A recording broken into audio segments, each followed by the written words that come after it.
പരിശുദ്ധ മദീനയിൽ മസ്ജിദ് നബവിയുടെ തൊട്ടടുത്തായിട്ടാണ് നബി സല്ലല്ലാഹു അലൈഹി വസല്ലം തങ്ങളുടെ പ്രിയപ്പെട്ട ഭാര്യമാരുടെ വീടുകൾ സ്ഥിതി ചെയ്തിരുന്നത്. മസ്ജിദ് നബവിയുടെ തൊട്ടടുത്ത് ഇന്ന് നമുക്ക് കാണാൻ സാധിക്കുന്ന മ്യൂസിയത്തിൽ ബഹുമാനപ്പെട്ട മഹദി ആയിഷ ബിബി റളിയല്ലാഹു അൻഹയുടെ വീടിന്റെ മാതൃക കാണാം.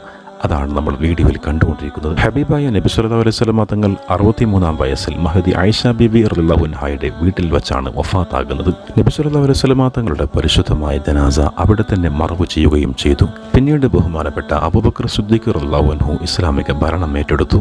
63-ാം വയസ്സിൽ വഫാത്തായ ബഹുമാനപ്പെട്ട അബൂബക്കർ സിദ്ദീഖ് റളിയല്ലാഹു അൻഹുവിനെയും പ്രിയ ഹബീബായ നബി സല്ലല്ലാഹു അലൈഹി വസല്ലം തങ്ങളുടെ തൊട്ടടുത്ത് തന്നെയാണ് മറവ് ചെയ്തത്. പിന്നീട് ബഹുമാനപ്പെട്ട ഉമർ ഇബ്നുൽ ഖത്താബ് റളിയല്ലാഹു അൻഹുവാണ് ഇസ്ലാമിക ഭരണം ഏറ്റെടുക്കുന്നത്.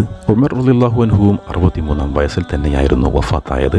പ്രിയ കൂട്ടുകാരായ ബഹുമാനപ്പെട്ട റസൂൽ സല്ലല്ലാഹു അലൈഹി വസല്ലം തങ്ങളോടൊപ്പവും അബൂബക്കർ സിദ്ദീഖ് റളിയല്ലാഹു അൻഹുവിനോടൊപ്പവും കിടക്കാൻ ആഗ്രഹിച്ച ഉമർ റളിയല്ലാഹു അൻഹുവിന് മഹദി ആയിഷ ബിബി റളിയല്ലാഹു അൻഹ സമ്മതം കൊടുക്കുകയായിരുന്നു.